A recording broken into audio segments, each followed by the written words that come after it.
اس سے پیار کرنے لگ جائے حسن اور حسین سے جو پیار ایک بندہ آیا امام حسین کی بارگاہ وہ تھا ان کا مقتدی، وہ تھا ان کا مرید اور بڑا پیار کرنے والا تھا۔ امام حسین سے کہتا ہے جی میں کچھ چاہنے کے لیے، کچھ لینے کے لیے آیا، مجھے خیرات دیں، مجھے پیسے دیں، میری ضرورت ہے۔ امام حسین نے کہا تیری کیا ضرورت ہے؟ تو اس نے نا زمین پہ لکھ دیا، سن رہے ہو نا؟ اس نے زمین پہ لکھا کہ میری یہ ضرورت ہے، اس نے زمین پہ لکھا میری یہ ضرورت ہے۔ امام حسین نے کہا میں تجھ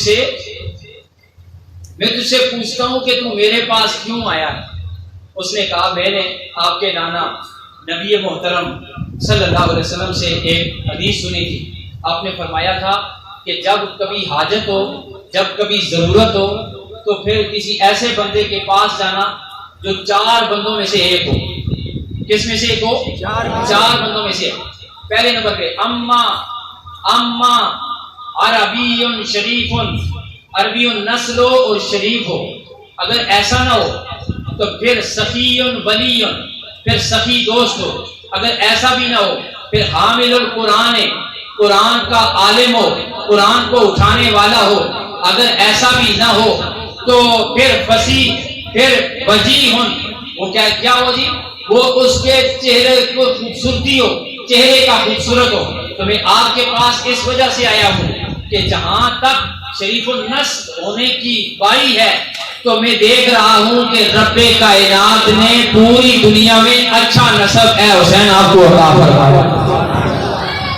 جہاں تک سخی ہونے کی بات ہے تو وہ بھی میں دلیل سے کہہ سکتا ہوں کہ سخاوت آپ کے گھرانے کی ہے۔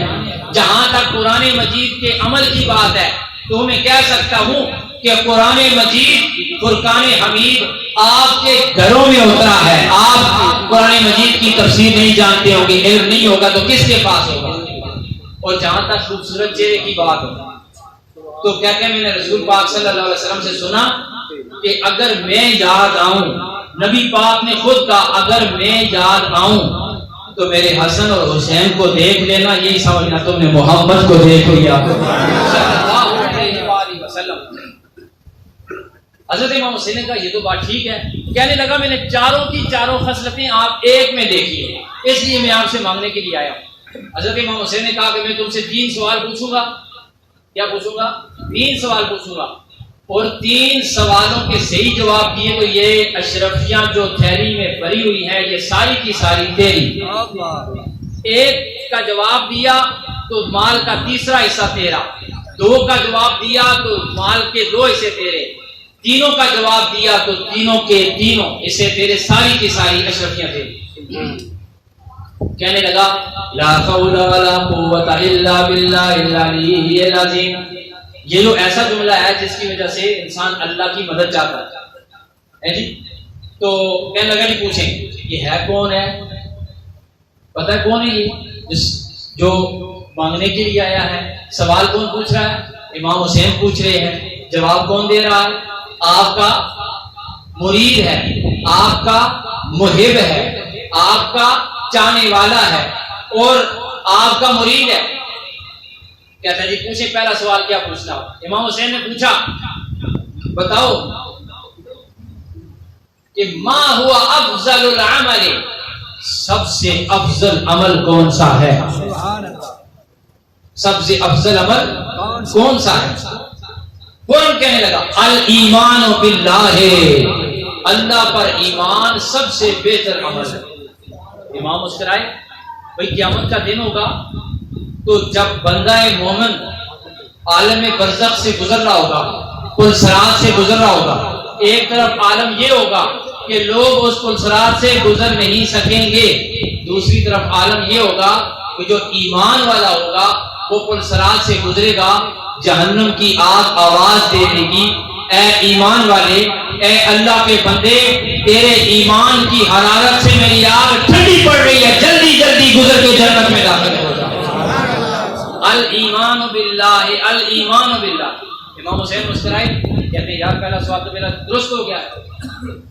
کہتے ہیں جی دوسرا سوال کیا ہے؟ دوسرا سوال اس نے پوچھا امام حسین پاک پوچھتے ہیں دوسرا سوال. کیا سوال پوچھا جی؟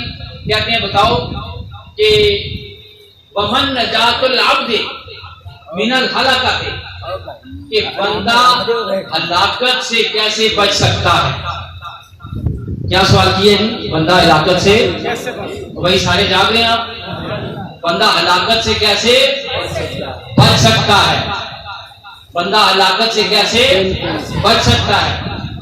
تو وہ کہتا ہے جی الثقۃ باللہ، جو بندہ اللہ کی ذات پہ توکل کرتا ہے رب کائنات اسے ہر مصیبت سے نجات عطا فرماتا ہے. جس وقت آپ کو کوئی تکلیف ہو، پریشانی ہو، قرضہ ہو، بیماری ہو، جو بھی ہو، آپ یقین کریں اس دل سے غم نکال کے اللہ کے حوالے کر دیں. دیکھیں آسمان کی مدد کیسے اترتی ہے. آپ کا دل گواہی دے گا کہ اللہ تعالیٰ آپ کو مدد فراہم کر رہا ہے. امام حسین مسکرائے، کہتے ہیں یار بڑا فٹ جواب دیا ہے. چلو تیسرا جواب. تیسرا سوال امام حسین نے کیا کہ فما زینت العبد، انسان کی زینت کیا ہے، انسان کی خوبصورتی کیا ہے؟ وہ کون سی چیز ہے جس کی وجہ سے انسان خوبصورتی پا جاتا ہے، حسن پا جاتا ہے، خوبصورت ہو جاتا ہے، اونچا ہو جاتا ہے، عزت میں آ جاتا ہے؟ بڑے مزے کا جواب دیا اس نے. کہتا ہے العلم معه علم، کہ اے امام حسین جس شخص کے پاس علم ہو ساتھ نرمی ہو تو اللہ تعالیٰ ایسے بندے کو اونچا مقام عطا فرما دیتا ہے. نعرہ تکبیر، نعرہ رسالت، نعرہ تحقیق، نعرہ حیدری. حضرت قبلہ مفتی دلاور حسین شاہ صاحب، حضرت قبلہ مفتی دلاور حسین شاہ صاحب، ماشاءاللہ. میں آپ کو عالم دین کو اللہ نے اتنا اثر دیا ہے، عالم دین کو اللہ تعالیٰ نے اتنی روحانیت دی ہوتی ہے، عالم دین کو اللہ تعالیٰ نے اتنی محبت دی ہوتی ہے. اس کے وجود میں اور اس کے باطن میں اور اس کے قلب میں اور اس کے ذہن میں اور اس کے وجود میں اتنی روحانیت ہوتی ہے، اتنے اثرات ہوتے ہیں. بزرگ کہتے ہیں کہ اگر ایک عالم دین قبرستان کے پاس سے گزر جائے اور وہ دعا نہ بھی کرے، رب کائنات اس کے قدم جو قبرستان میں لگتے ہیں اس کے صدقے میں سارے قبرستان سے قابو فرما دیتا ہے. حضور نبی کریم صلی اللہ علیہ وآلہ وسلم کا جو دین سیکھنے والا بندہ ہے اللہ تعالیٰ نے اسے بڑا کچھ عطا فرمایا ہے، رب تعالیٰ نے اسے بڑا اونچا مقام عطا فرمایا. عظیم محترم امام حسین مسکرائے، امام حسین خوش ہوئے اور انہوں نے اسے شاباش دی اور کہا کہ آپ کا جواب درست ہے، مگر سنو اگلی جو بات شروع ہوتی ہے. امام حسین نے اس کے ساتھ دل لگی کی، کہتے یار گل سن. امام حسین آخر نا یہ گل سن، یہ چیزیں تو ٹھیک ہے، اما اخطأ فی ذالک، اگر اس کے پاس علم نہ ہو اور علم بھی نہ ہو تو پھر وہ کیا کرے؟ امام حسین نے اسے تگڑا امتحان لیا، ڈاڑا امتحان لیا. کہتے ہیں کہ اگر اس کے پاس یہ نہ ہو تو پھر کیا کرے؟ تو بڑا حضرت دماغ تھا. کیوں حضرت دماغ تھا؟ وہ نگاہ حسین میں رہتا تھا. کچھ لوگ ہوتے ہیں جو قسم سے پڑھتے ہیں، سبق یاد کر کے پڑھتے ہیں، کتابیں رکھ کے پڑھتے ہیں، کلاسیں لگا کے پڑھتے ہیں، سبق سنا کے پڑھتے ہیں، مار کھا کے پڑھتے ہیں. کچھ ایسے ہوتے ہیں جو اپنے استاد کا اتنا ادب کرتے ہیں، اپنے دل سے اتنی عقیدت رکھتے ہیں، ایک نگاہ استاد اپنے شاگرد پر ڈال دے، اس رب تعالیٰ اپنے استاد کے سینے کا سارا علم شاگرد کے سینے میں منتقل فرماتا. امام حسین کا شاگرد سکول اور مدرسے میں نہیں پڑھا ہوا تھا، یہ فیضان نظر تھا یا کہ مکتب کی کرامت تھی. سکھائے کس نے اسماعیل کو عذاب فرزندی؟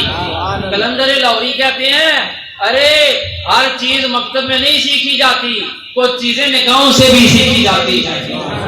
امام حسین اسے کہتے ہیں کہ اگر یہ نہ ہو تو پھر یہ علم نہ ہو تو پھر وہ فوراً کہنے لگا وَمَالٌ مَعَهُ كَرَمٌ، پھر بندے کے پاس مال ہو اور پھر سخاوت بھی ہو تو بندے کو اللہ تعالیٰ عزتیں عطا فرما دیتا ہے۔ امام حسین نے کہا اگر یہ بھی نہ ہو تو پھر، یعنی یہ بھی نہ ہو تو پھر، یہ بھی نہ ہو تو پھر غلام کہتا ہے بھائی یہ غلام کا عالم ہے، یہ غلام کے علم کا عالم ہے، خود حسین کے علم کا عالم کیا ہوگا؟ اگر حسین کے علم کا عالم یہ ہے تو باب العلم علی کے علم کا عالم کیا ہوگا؟ اگر علی کے علم کا عالم یہ ہے تو خود مصطفیٰ کے علم کا عالم کیا ہوگا؟ آقا امام حسین نے پوچھا کہ اگر اس کے پاس یہ بھی نہ ہو تو پھر، اگر اس کے پاس یہ بھی نہ ہو تو پھر کہنے لگا فَفَقْرٌ مَعَهُ صَبْرٌ، فَفَقْرٌ مَعَهُ، پھر اس کے پاس غریبی ہو اس پہ وہ صبر کر لے تو اللہ اسے بھی عزتیں عطا فرما دے۔ نعرہ تکبیر، نعرہ رسالت، نعرہ تحقیق، نعرہ حیدری، حسینیت، حسینیت، یزیدیت، یزیدیت، حضرت قبلہ مفتی دلاور حسین شاہ صاحب۔ اچھا جب امام حسین نے کہا نا، جب اس نے کہا نا فَفَقْرٌ مَعَهُ صَبْرٌ، اس کے پاس غریبی ہو، غربت ہو، پتہ ہے غریب لوگوں، میں بھی غریب ہوں، آپ بھی غریب ہیں، میرے پیارے پھول بہار صاحب بھی غریب ہیں، ہم سب غریب ہیں۔ پتہ ہے مصطفیٰ نے غریبوں کے ساتھ اپنے آپ کو نسبت دے کے غریبوں کو کتنا بڑا سہارا دیا۔ کہا سنو مدینہ میں کھجوروں سے بنی ہوئی چٹائی پر فلک کا نشین اور سلطان کائنات تمہیں آواز دے رہا ہے، غریبوں پریشان نہ ہونا۔ مصطفیٰ نے فرمایا الفقر فخری، یہ غربت میرا فخر ہے، غربت میرا فخر ہے۔ اچھا جب کیا گیا جواب دے گیا، امام حسین پاک مسکرائے، کہتے ہیں اچھا یہ جو ابھی کس نے دے دیا؟ امام حسین پھر دل لگی کرتے ہیں، یہ بڑے سننے کی بات ہے۔ اپنے غلام کہتے ہیں اگر یہ بھی اس کو نہ ہو تو پھر، اگر یہ بھی اس کے پاس نہ ہو تو پھر، پتہ ہے وہ غلام کیا کہتا ہے؟ کہتا ہے فَسَائِقَةٌ تَنزِلُ مِنَ السَّمَاءِ فَتُخْرِقُهُ، پھر اگر اس کے پاس یہ بھی نہ ہو پھر آسمان سے آگ آئے اور اسے جلا کر رکھ دے۔ اسے کیا کرے؟ امام حسین مسکرائے اور پھر ساری کی ساری درہموں کی، اپنا سونے کے دیناروں کی بری ہوئی تھیلی اسے دے دی۔ کہا کہ تیرے علم کی وجہ سے، علم شوق کی وجہ سے، ادب کی وجہ سے، حاضر دماغی کی وجہ سے اور اتنے خوبصورت جوابوں کی وجہ سے میں تمہیں سارا سونا عطا کرتا ہوں۔